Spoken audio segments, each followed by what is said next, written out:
Selamat pagi, senang sekali saya Rosmi Rahma kembali menjumpai Anda dalam program Redaksi 33. Kami akan menyajikan informasi penting untuk Anda dan berikut di antaranya. Kita awali Redaksi 33 kali ini. Polda Kaltim beserta jajaran membagikan masker kepada pedagang pasar Balikpapan Permai. Sebanyak 58.500 masker dibagikan pada warga.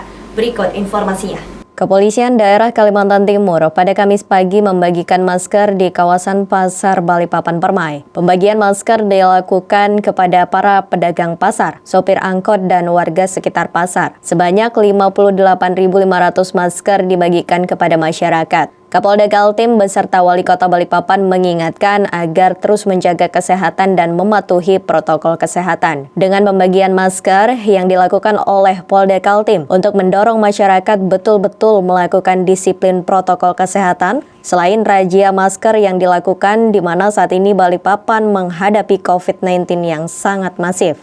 Mabes Polri dan seluruh jajaran Polda, termasuk kita di Kaltim ini, melaksanakan pembagian masker secara serentak, kemudian sekaligus kita mengkampanyekan untuk menjaga jarak dan menjauhi kerumunan. Nah itu, menjaga jarak dan menjauhi kerumunan. Dalam rangka apa? Kemarin hasil evaluasi pada saat pendaftaran calon bupati, calon wali kota, itu didapatkan data bahwa ada lebih dari 50 calon bupati yang positif terkonfirmasi COVID-19. Kemudian dalam acara-acaranya itu banyak sekali terjadi kerumunan yang akhirnya dikhawatirkan bisa menimbulkan klaster baru. Terima kasih kepada Kepolisian Republik Indonesia, terutama di Kalimantan Timur, Bapak Kapolda yang melaksanakan ini kan serentak seluruh Indonesia dan sangat penting karena dalam ini kan masih kita operasi masker. Jadi dengan pembagian masker ini mendorong masyarakat betul-betul disiplin menggunakan masker, bagian dari protokol kesehatan karena ini kita menghadapi COVID-19 yang sangat masif. Sementara itu, warga mengapresiasi pembagian masker yang dilakukan oleh Polda Kaltim dan jajaran untuk guna mencegah penyebaran COVID-19 di Balikpapan. Kalau tanggapan saya sih kan semakin hari itu ya semakin kadang-kadang semakin naik, kadang-kadang semakin turun. Tapi kan ini diadakan yang jam-jam malam gitu kan juga bisa mengurangi. Ya semoga seterusnya bisa mengurangi sih. Dengan adanya pembagian masker ini bisa mengurangi juga ya? Insya Allah bisa. Warga Balikpapan berharap dengan adanya pembagian masker yang dilakukan oleh Polda Kaltim dan jajaran, COVID-19 bisa berakhir. Dari Balikpapan, Muhammad Idris, Tim Kaltim TV. Akibat COVID-19 merebak di Balikpapan, sejumlah lapak ikan di Pasar Balikpapan Permai tutup karena merugi akibat pengunjung pasar yang sepi. Sejumlah lapak pasar ikan di Pasar Balikpapan Permai tampak kosong dan kusam lantaran ditinggal pedagang dikarenakan merugi selama COVID-19 melanda dan saat ini memilih menjadi tukang parkir. Pedagang ikan di Pasar Balikpapan Permai ini mengeluh lantaran sepinya pembeli yang datang untuk berbelanja ikan. Hal ini terjadi sejak COVID-19 melanda kota Balikpapan dan berdampak pada pendapatan pedagang. Dalam seharinya hanya bisa meraup untung sekitar Rp500.000, berbeda saat sebelum COVID-19 bisa menghasilkan jutaan rupiah dalam satu harinya. Saat ini hanya beberapa pedagang ikan yang bertahan, meskipun terkadang merugi lantaran ikan tidak laku. Pembeli banyak yang takut orang turun-turun ke pasar kan, jadi pembeli ya berkurang. Jadi sehari berapa bisa dapat uang? Ya dulunya itu sekarang omset sekarang ibaratkan dulunya 100%, sekarang menjadi 30%. Jadi ini ikan banyak, pembeli yang kurang ya? Ya ikannya banyak, kalau ikan banyak. Cuma pembelinya, jadinya pedagang ya ambil seadanya aja ya. Kalau dulu biasa berapa om? Kalau dulu bisa kita habiskan kalau 3 macam ya sekitar 1 pikul lah. Ya sekarang ini 1 macam paling 15 kilo. Itu pun kalau bisa habis 15 kilo. Itu sejak COVID ini ya? Iya sejak COVID. Soalnya kan bagaimana? Kalau masuk barang rugi terus. Ini dia cari kerja lain. Jadi sekarang jadi tukang parkir dia. Jadi tukang parkir sekarang Mas? Ya jadi tukang parkir sekarang. Karena rugi terus jualan ya? Kalau masuk kan bukan bilangnya Bagaimana? Kalau masuk kan rusak, bayar utang terus. Itu aja banyak utangnya. Itu akibatnya ini sepi pembeli ya? Makanya diangkat lah. Gimana kalau orang bertahan rugi terus? Kamu sendiri gimana? Kalau sendiri gimana? Kalau Om sendiri gimana? Ya ada aja, bertahan aja kita. Para pedagang berharap agar COVID-19 di Balikpapan bisa segera berakhir sehingga penjualan ikan dan pengunjung pasar tetap ramai serta perekonomian kembali tumbuh. Dari Balikpapan, Muhammad Idris, tim Kaltim TV. Dua pelaku pencurian sepeda di kawasan Balikpapan Timur berhasil diringkus pihak kepolisian pada 5 September 2020 lalu. Kedua pelaku diketahui telah beraksi di 4 lokasi di kawasan Balikpapan Timur. Imran Syah 47 tahun dan Ahmad Kodrat 27 tahun digiring petugas kepolisian Polsek Balikpapan Timur pada Kamis siang. Keduanya dibekuk usai diketahui telah melakukan aksi pencurian 4 sepeda di kawasan Balikpapan Timur. Kedua pelaku yang merupakan warga Balikpapan Barat ini diringkus usai diketahui sebagai dalang pencurian sepeda di sejumlah lokasi di kawasan Balikpapan Timur. Sepeda hasil curian dijual pelaku melalui media sosial. Dari hasil penyelidikan yang dilakukan kepolisian, kedua pelaku berhasil diringkus di 2 lokasi di kawasan Balikpapan Barat. Awalnya pelaku Ahmad Kodrat diringkus lebih dulu, yang berperan sebagai penjual barang hasil curian yang diposting di media sosial. Tak berselang lama, Imran Syah selaku eksekutor dalam aksi pencurian pun turut digiring ke Mako Polsek Balikpapan Timur, beserta barang bukti 3 unit sepeda hasil curian yang belum sempat terjual. Datang ke TKP untuk mengecek kebenarannya. Kemudian dari hasil olah TKP di lapangan, tim Osnal mendapatkan petunjuk-petunjuk, kemudian membuka media sosial. Ternyata di dalam media sosial ada salah satu sepeda yang dijual. Kemudian tim Osnal mencoba mentelusurin dan menanyakan kepada pelapor benar apa sepeda tersebut pemiliknya. Di mana pemilik tersebut nyata benar. Kemudian tim Osnal Jatanras Lewan Timur mengecek melakukan transaksi, di mana itu terjadi pada hari Jumat tanggal 5 September 2020. Kemudian atas kerja kerasnya tim Osnal Polsek Balikpapan mendapatkan pelaku sebagai itu seorang 4 penada 480 pasalnya. Kemudian hasil penelusuran dari AK, kemudian didapatkan salah satu lagi tersangka yaitu IM, ya. Kemudian melakukan penelusuran dan pencarian barang bukti, di mana mencari barang bukti terdapat dapat 3 barang bukti, kemudian yang 1 masih dalam pencarian. Itu memang jalan nyari ya? Atau gimana? Keliling. Keliling ya? Memang diincar sepeda ya? Ya karena pakai peta aja kita keliling cari sepeda. Cari sepeda ya. Itu rencana dijual di mana? Dijual sama orang-orang. Oh, di loakan gitu? Enggak. Enggak, Sama orang-orang kampung. Jualnya di mana, Mas? Di Enggak kampung-kampungan ngerti ya? saya jualnya, yang jual teman saya. Oh gitu. Rencana uangnya dipakai untuk apa? Biar uang rumah. Mau bayar rumah ya? Iya. Kedua pelaku kini harus mendekam di sel jeruji. Keduanya disangkakan pasal 363 tentang pencurian dengan ancaman 5 tahun penjara. Dari Balikpapan, Muhammad Idris, tim Kaltim TV. Seorang pria pengangguran dibekuk Jatanras Polsek Balikpapan Timur.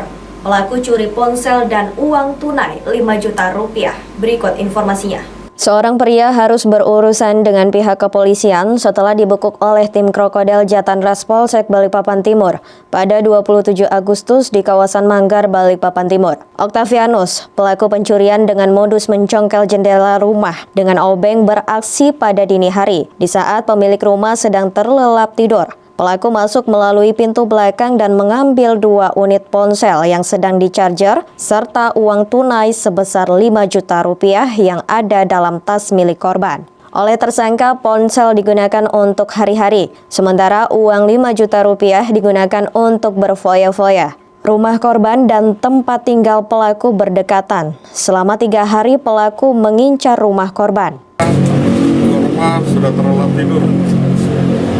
Dan si pelaku saudara Octavianus memasuki rumah dengan mencongkel jendela di belakang dan membuka pintu, tangan dimasukkan ke dalam kunci pintu belakang dan membuka masuk ke dalam rumah dan mengambil dua buah HP yang posisi dalam keadaan dicas dan uang 5 juta yang berada di dalam tas. Untuk penangkapan kami lakukan berdasarkan informasi yang kami dapat dari saksi yang berada di lokasi. Itu kami tangkap di sekitar Kelurahan Manggar, RT 32 Manggarinda. Mas, gimana pencurian itu? Memang sudah kami incar ya? Tidak. Tidak? Ya. Terus kok bisa tahu di situ ada handphone dan ada uang? Ya pas lewat. Pas lewat? Iya, lewat ada. Ya. Itu mau lewat kemana subuh-subuh? Lewat untuk ke rumah pulang. Ke rumah kan samping. Lorongnya kan samping. Kenapa bisa ada niatan mencongkel, Pak? Karena keadaan terpaksa juga. Terpaksa ya? Congkel pakai apa kemarin? Pakai obeng. Obengnya memang dibawa? Kamu bawa obeng? Iya. Memang buat untuk congkel? Tidak. Cuma pegang aja untuk. Congkel apa pintunya, Kak? Jendelanya. Oh, jendela. Pelaku saat ini mendekam di sel jeruji Polsek Balikpapan Timur untuk mempertanggungjawabkan perbuatannya. Pelaku diancam dengan pasal 363 Subsider, pasal 362 KUHP dengan ancaman hukuman 5 tahun penjara. Dari Balikpapan, Muhammad Idris, tim Kaltim TV. Kita beralih ke informasi selanjutnya. Kantor Pencarian dan Pertolongan Kelas A Balikpapan menyetop pencarian Rafa, bocah 4 tahun yang hilang. Diduga terseret arus di anak sungai Karangmumus sekitar Sidodamai, Sungai Dama, Samarinda. Penghentian dilakukan setelah 7 hari pencarian, namun tidak ditemukan. Rafa, bocah berusia 4 tahun hilang saat dari dapur rumahnya yang berbatasan dengan anak sungai Karangmumus di Sungai Dama. Cerita pihak keluarga, saat itu Rafa masih terlihat bermain. Namun saat ditinggal sebentar oleh ibunya, saat kembali Rafa sudah tidak ada. Rafa diduga tercebur ke anak sungai yang airnya sangat deras karena baru saja hujan. Namun pencarian di kawasan sekitar tidak juga ditemukan sampai akhirnya tim SAR menerima laporan dan turun tangan ke lapangan. Menurut Kepala Kantor Pencarian dan Pertolongan Kelas A Balikpapan Melkianus Kota, tim gabung terdiri dari Basarnas Samarinda, Polair Polda Kaltim, Polair Polresta Samarinda, Polsek KP Samarinda, KSOP Samarinda, para relawan dan warga sekitar. Sudah 7 hari melakukan operasi pencarian. Namun sampai hari ke-7 tidak membuahkan hasil atau nihil, sehingga sesuai undang-undang pencarian dihentikan. Baik, kami melakukan perkembangan operasi SAR terhadap kondisinya manusia, 1 orang anak yang hilang di Sungai Karangmumus, Samarinda. Hingga pukul 17.30 operasi SAR sudah dilaksanakan dengan hasil pencarian masing nihil. Sesuai dengan ketentuan dan undang-undang bahwa operasi SAR sudah kami laksanakan selama 7 hari dan tidak ada tanda-tanda ditemukan korban. Untuk itu operasi SAR kami usulkan untuk ditutup dan dilanjutkan dengan tes kesehatan. Apabila dalam jangka 7 hari, dalam jangka ke depan ada tanda-tanda ditemukan, tanda-tanda korban ditemukan, maka operasi SAR akan kami buka kembali. Meski anggota tim SAR sudah ditarik, namun monitoring tetap dilakukan. Jika sewaktu-waktu ada warga menemukan dan memerlukan evakuasi, maka tim SAR diaktifkan kembali. Tim Kaltim TV melaporkan.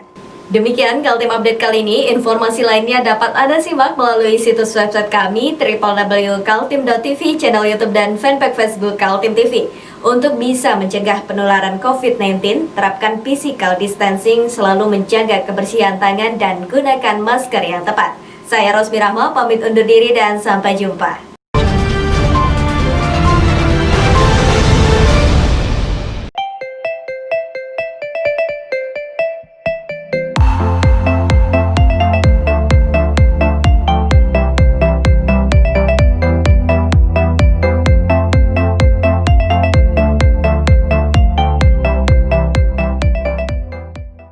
Kecelakaan kapal terjadi di perairan Muara Berau, Kabupaten Kutai Kartanegara. Sebuah kapal mengangkut batu bara dengan muatan penuh terbalik setelah terbawa arus air.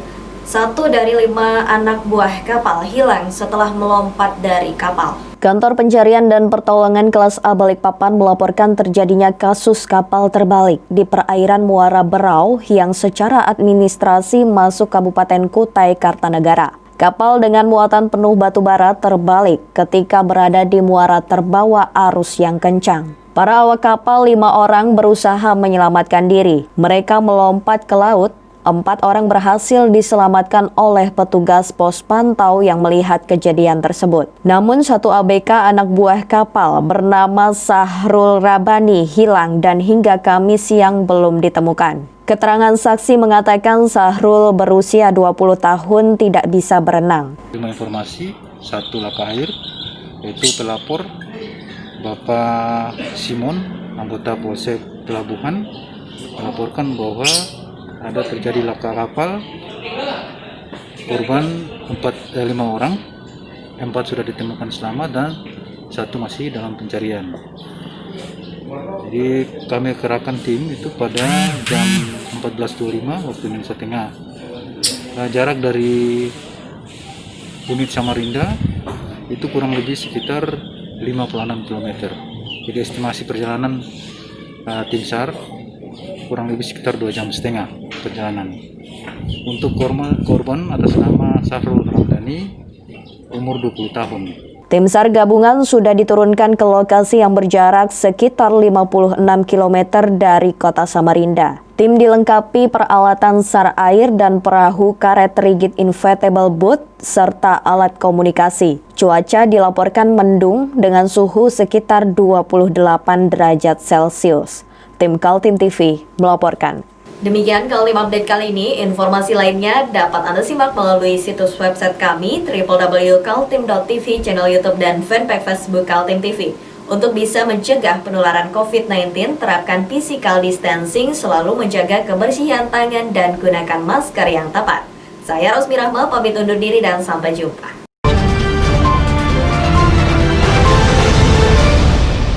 Wali Kota Samarinda Syari Jaang meminta maaf karena kasus corona di Kota Samarinda semakin menggila. Dia mengajak seluruh warga bersama para ulama dan pendeta melakukan doa bersama, meminta ampun kepada Tuhan agar dijauhkan dari virus corona. Melonjaknya pasien terkonfirmasi positif virus corona di Kota Samarinda sudah berada pada titik mengkhawatirkan. Tiap hari terjadi penambahan kasus positif baru, termasuk juga selalu ada yang meninggal, membuat pemakaman khusus di Serayu Tanah Merah saat ini sudah diisi 66 jenazah dikuburkan. Lantaran itu, dengan sungguh-sungguh, Wali Kota Syari Jaang mengajak masyarakat dari semua agama bersama para rohaniawan memohon ampun kepada Tuhan, termasuk dirinya sebagai pejabat yang punya otoritas dalam mengambil kebijakan. Perlu juga di kota-kota itu termasuk Samarinda ini kita beristighfar, memohon ampun kepada Allah secara serentak. Nanti Pak Kiai merumuskan hari apa, malam apa, mungkin seminggu sekali, tapi ada serentak kita berdoa agama apapun, karena beliau ini Ketua Forum Umat Beragama FKUB ya, sehingga serentak kita berdoa penyerahan diri kepada Allah. Nah, itu salah satu upaya kita. Nggak perlu kita bertobat. Kita berobat, mungkin kami yang mengambil keputusan juga ada kekeliruan, ada kesalahan. Terus terang aja, saya selalu beristighfar.